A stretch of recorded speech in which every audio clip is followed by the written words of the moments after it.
Hello दोस्तों, नमस्कार। स्वागत है आपका अपने यूट्यूब चैनल पर। दोस्तों, अपनी कक्षा 10 की बुक से अध्याय नंबर 5 राजस्थानी चित्रकला एवं लोक कलाएं चल रहा है, जिसमें से हम कुछ भाग पढ़ चुके हैं। जैसे मेवाड़ शैली और मारवाड़ शैली के बारे में हम अध्ययन कर चुके हैं। आज अपनी तीसरी शैली है आड़ोती शैली। कौन सी शैली? आड़ोती शैली के बारे में इस वीडियो में अध्ययन करेंगे। तो दोस्तों, इस वीडियो को ज़्यादा से ज़्यादा शेयर जरूर करें और चैनल को सब्सक्राइब कर लें, क्योंकि ये क्लास आपके लिए बहुत ही महत्वपूर्ण होने वाली है। तो शुरुआत करते हैं अपने हाड़ौती शैली से इस वीडियो में। हाड़ौती शैली सुहानवसी हाड़ों का प्रभुत्व बूंदी, कोटा और झालावाड़ क्षेत्र में रहा, इसलिए यह हाड़ौती क्षेत्र कहलाया। बूंदी शैली, कोटा शैली, झालावाड़ शैली आदि हाड़ौती शैली के अंतर्गत मानी जाती है। तो हाड़ौती शैली की उपशैली कौन कौन सी है? एक तो बूंदी शैली है, दूसरी कोटा शैली और तीसरी झालावाड़ शैली। ये इनकी उपशैलियां हैं। तो बूंदी शैली पढ़ते हैं।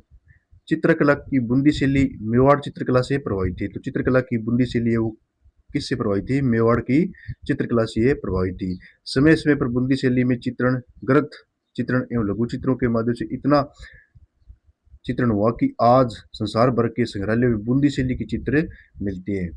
राव शत्रुसाल यानी छत्रसाल आड़ा के काल में इस शैली का विशेष रूप से विकास हुआ। तो इस शैली का विकास किसके शासनकाल में हुआ था? इसका विकास हुआ था राव शत्रुसाल आड़ा के काल में। इस शैली का सर्वाधिक विकास हुआ था। राव छत्रसाल ने प्रसिद्ध रंग महल बनवाए, जो सुंदर भित्ति चित्रों के लिए विश्व प्रसिद्ध है। भाव सिंह तथा उनके पुत्र अनिरुद्ध सिंह ने मुगल शासकों के निर्देश से दक्षिण भारत के युद्धों में भाग लिया, जिसे बूंदी शैली में दक्षिण शैली का प्रभाव समाविष्ट हुआ। चित्रशाला का निर्माण राव उमेद सिंह के समय हुआ था। चित्रशाला का निर्माण किन के शासनकाल में हुआ था? तो चित्रशाला का निर्माण है वो राव उमेद सिंह के शासनकाल में हुआ था। राव उमेद सिंह का जंगली सूर, राव उमेद सिंह का जंगली सूर का शिकार करते हुए बनाया चित्र 1705 ईस्वी में प्रसिद्ध है। तो बूंदी शैली का जो चित्र है राव उमेद सिंह का जंगली सूर का शिकार करते हुए, वह 1750 ईस्वी का है, वह बहुत ही प्रसिद्ध है। राजा उमेद सिंह के काल में बूंदी शैली में नवीन मोड़ आया, जिससे भावनाओं की सरलता, प्रकृति की विविधता, पशु पक्षियों तथा सतरंगी, बादलों, जलाशयों आदि की चित्रण की बहुलता दृष्टिगत होती है।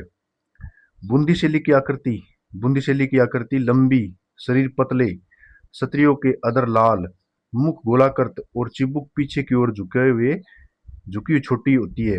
आकाश में उड़ते हुए काले गजरारे मेघ, बिजली की कौंद, घनघोर वर्षा, नदी में उड़ती जल तरंगे, हरे भरे वृक्ष और उन पर चहकती चिड़िया, नाचते मयूर एवं कलाबाजी दिखाते वानर तथा पहाड़ की तलहटी में विचरण करते वन्य जीवों का चित्रण बड़ी मनोहारी है। बूंदी शैली में पशु पक्षी चित्रण को विशेष महत्व दिया गया है। तो बूंदी चित्र शैली में सबसे ज्यादा विशेष महत्व किसको दिया गया है? पशु पक्षी। जो पशु पक्षियों के जो चित्र बनाए गए थे वो बूंदी शैली की प्रमुख विशेष महत्व दिया गया है। स्थापत्य का राजपूताना विभव और श्वेत गुलाबी, लाल इंगलू, हरा आदि रंगों का प्रयोग बूंदी की कलम की विशेषता है। तो बूंदी शैली में कौन कौन से रंगों का प्रयोग किया गया था? एक तो श्वेत गुलाबी, दूसरा लाल इंगलू और तीसरा हरा। इन तीन रंगों का प्रयोग बूंदी शैली में किया गया है।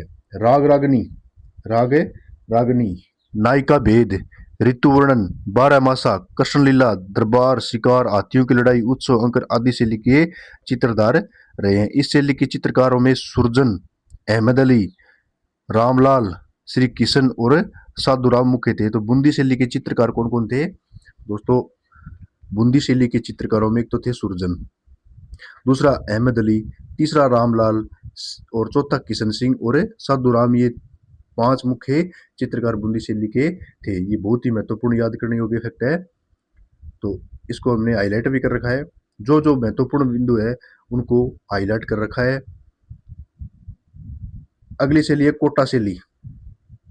कोटा चित्र शैली का स्वतंत्र अस्तित्व स्थापित करने का शैली है महाराव राम सिंह। किनको है? महाराव राम सिंह, जिनका शासनकाल 1661 से 1705 ईस्वी को है। उसके बाद महाराव भीम सिंह ने कोटा राज्य में कृष्ण भक्ति का विशेष महत्व दिया, जिसके फलस्वरूप कोटा शैली में वल्लभ संप्रदाय का पूर्ण प्रभाव दिखाई देता है। तो कोटा शैली में है वो वल्लभ संप्रदाय का पूर्ण प्रभाव किन के शासनकाल में दिखाई देता है? तो महाराव भीम सिंह के शासनकाल में दिखाई देता है। कोटा शैली चरमोत्कर्ष उमेद सिंह के समय हुआ था। कोटा के मुखबिर खाने के कलाकारों ने भित्तियों पर बड़े बड़े चित्र बनाने के साथ साथ ही बड़ी बड़ी वसावलियों पर शिकार का समय चित्रण पर कोटा शैली को विशिष्टता प्रदान की है। घने जंगलों में शिकार की बहुलता के कारण कोटा शैली में इस समय शिकार का बहुरंगी वैविध्यपूर्ण चित्रण हुआ है, जो इस शैली का प्रतीक बन गया है। इस शैली में नारियों और रानियों को शिकार करते हुए दिखाया गया है। तो इस शैली में रानियों को शिकार करते हुए, कौन सी शैली में? कोटा शैली में रानियों को और नारियों को शिकार करते हुए दिखाया गया है। यही शैली की सबसे बड़ी विशेषता है कि इस शैली में नारियों एवं रानियों को भी शिकार करते हुए दिखाया गया है। इस शैली के प्रमुख चित्रकार कौन थे? एक तो रघुनाथ थे, दूसरा गोविंद, डालू, लच्छीराम, नूर मोहम्मद आदि कोटा शैली के चित्रकार थे। तो कौन कौन थे? एक तो थे रघुनाथ, दूसरा गोविंद राम, डालू, लच्छीराम, नूर मोहम्मद, ये इनके कोटा शैली के चित्रकार थे। क्षत्रिय आकृतियों का कोटा शैली में अत्यंत सुंदर चित्रण हुआ है। पीन अधर, सुदृढ़ नासिका, पतली कमर, कपोल खिले हुए सुंदर और अलकावली नारी आकृति को जीवंतता प्रदान करती है। पुरुष आकृति में वृषभ, कंधे, उन्नत बोहे, मसल देह, मुख पर भारी भारी दाढ़ी और मूस, तलवार, कटार आदि हथियारों से युक्त वेशभूषा तथा मोती जड़ित आभूषण छवि को चार चांद लगाते। कोटा शैली में हल्के हरे, पीले और नीले रंग का बहुतायत से प्रयोग हुआ है। तो कोटा शैली में कौन कौन से रंगों का प्रयोग हुआ है? एक तो हल्के हरे रंग का प्रयोग हुआ है, दूसरा पीले और तीसरा नीले, इन तीन रंगों का कोटा शैली में प्रयोग हुआ है। अगली शैली है झालावाड़ शैली। झालावाड़ के राजमहलों में श्रीनाथ जी, कृष्णलीला, रामलीला, राजसी वैभव के भित्ति चित्रण मिलते हैं। उनके माध्यम से झालावाड़ शैली का निर्माण होना अविशेष है। और अगली अपनी शैली है ढूंढाड़ शैली। इसमें कौन कौन सी उप शैली हैं उनके बारे में अध्ययन करते हैं। ढूंढाड़ शैली, इसमें पहली तो आमेर शैली है। कौन सी शैली? आमेर शैली। जयपुर की चित्रण परंपरा पूर्ववर्ती राजधानी आमेर की चित्र शैली का क्रमिक विकास का परिणाम है। आमेर शैली का प्रारंभिक काल चित्रित ग्रंथों में यशोधराचरित, जो 1591 ईस्वी नामक ग्रंथ प्रमुख है। इसी समय बनी रजबनामा 1588 ईस्वी के प्रति अकबर के लिए जयपुर सूरत खाने में ही तैयार की गई थी। इसमें 169 बड़े आकार के चित्र है। तो रजबनामा कब तैयार किया गया था? रजबनामा तैयार किया गया था 1588 ईस्वी में। रजबनामा तैयार किया गया था। कब किया गया? 1588 ईस्वी में रजबनामा वो तैयार किया गया था। और इसमें कितने बड़े आकार के चित्र है? 169। कितने आकार के? 169 बड़े आकार के इसमें चित्र है। जयपुर चित्रकारों का भी उल्लेख है, और इसमें किसका उल्लेख है? जयपुर के जो चित्रकार हुए थे उनका भी उल्लेख है। विराट के तथाकथित मुगल गार्डन और मोजम्माबाद के भित्ति चित्रण भी शैली की निर्मित है, जिन पर मुगल प्रभाव साफ है दिखाई देता है।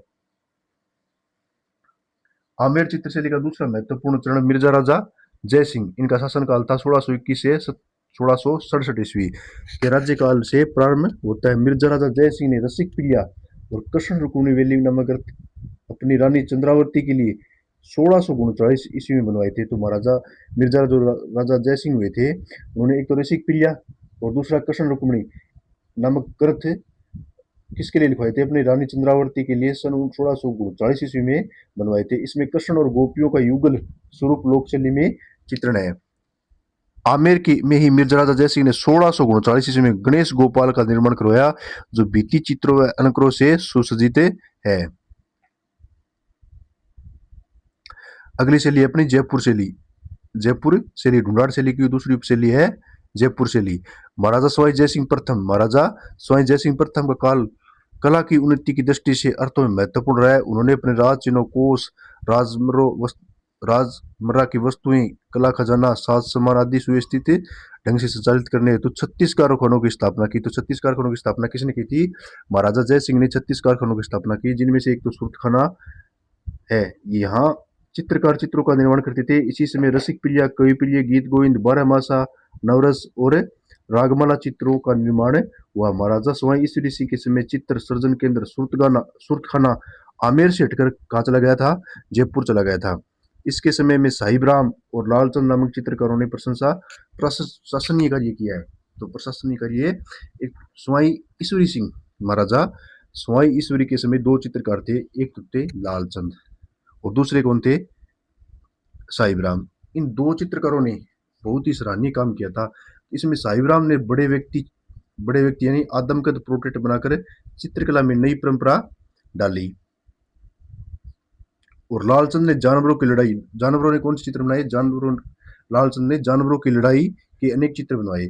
स्वामी माधो सिंह प्रथम के समय कलाकारों ने चित्रों में रंगों को नए भरकर मोती लाख तथा कड़ी मणियों को चिपकाकर रतिकालीन अलंकारिक मणिपटिक प्रवृत्ति को बढ़ावा दिया। स्वामी माधो सिंह प्रथम के समय गलता मंदिरों, सिसोदिया रानी के महल, चंद्र महल, पुंडरीक की हवेली, कलात्मक भित्ति चित्रण हुए। लाल चितेरा लाल चितेरा महाराजा स्वामी ईश्वरी समय तथा महाराजा माधो सिंह के समय एक प्रमुख चित्रकार था। तो लाल चितेरा कौन था, लाल चितेरा एक चित्रकार था जो स्वामी ईश्वरी सिंह और स्वामी माधो सिंह के समय प्रमुख चित्रकार था। महाराजा स्वामी प्रताप सिंह के समय 50 से अधिक कलाकारों ने सूरत खाने में चित्र बनाने के लिए नियुक्त किए थे, जिनमें थे राम सेवक, गोपाल, हुकुमा, चिमना, शालिग्राम, लक्ष्मण आदि प्रमुख थे। इस समय राधा कृष्ण लीलाओं, नायिका भेद, रागिनी, बारहमासा आदि का चित्रण प्रधानता हुआ। महाराजा स्वामी राम सिंह ने कला के विकास के लिए महाराजा स्कूल ऑफ आर्ट्स क्राफ्ट्स की सन 1857 में स्थापना की, जो वर्तमान में राजस्थान स्कूल ऑफ आर्ट के नाम से जाना जाता है। राजस्थान स्कूल ऑफ आर्ट के नाम से जाना जाने वाला, इसकी स्थापना किसने की थी, स्वामी राम सिंह ने, महाराजा स्वामी राम सिंह ने इसकी स्थापना की थी। भित्ति चित्रों में पोथी खाना, आदमकद पोर्ट्रेट, लघु चित्र में जयपुर के कलाकारों ने मुगल प्रभाव को ग्रहण करते हुए राजपूती संस्कृति की नफासत और रंगों की लोक कलात्मक को बनाए रखा। बड़े बड़े पोर्ट्रेट यानी आदमकद व्यक्ति चित्र, भित्ति चित्रण की परंपरा जयपुर शैली की विशिष्ट देन है। जयपुर के भित्ति चित्रों की एक विशेष पद्धति जिसमें स्थानीय अल्लागिला, रायसा, मोराकसी कहा जाता है। इस पद्धति में चूने से के प्लस्तर को घोटकर चिकना कर लिया जाता है, इस पर चित्रण किया जाता है। राजस्थान में सर्वप्रथम अल्लागिला पद्धति का प्रारंभ आमेर से हुआ था, जो कछुआ मुगल संबंधों के प्रभाव का परिणाम है। जयपुर शैली का प्रभाव इसरदा, सिवाड़, भिलाई, उनियारा, चोमू, सामोद, मालपुरा जैसे ठिकानों पर भी रहा, जिसमें यहाँ के ठिकाने पेंटिंग विकसित होती रही।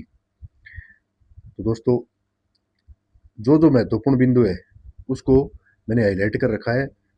आप एक बार क्लास देखिए, उसके बाद हमारे टेलीग्राम चैनल को भी ज्वाइन कीजिए। ये पीडीएफ आपको हमारे टेलीग्राम चैनल पर उपलब्ध हो जाएगी। आपको कुछ नहीं करना है, सिर्फ पीडीएफ डाउनलोड करनी है और इसमें से जो महत्वपूर्ण फैक्ट है उनको हाईलाइट कर रखा है, वो हाईलाइट करे हुए महत्वपूर्ण बिंदु ही आपको पढ़ना है। एक बार आपको क्लास देखनी है और एक बार ये पीडीएफ आपको महत्वपूर्ण जो हाईलाइट कर रखे हैं उसको पढ़ना है। आपका ये मैटर तैयार हो जाएगा, कम से कम आधे घंटे के अंदर अंदर आपका लगभग ये मैटर तैयार हो जाएगा।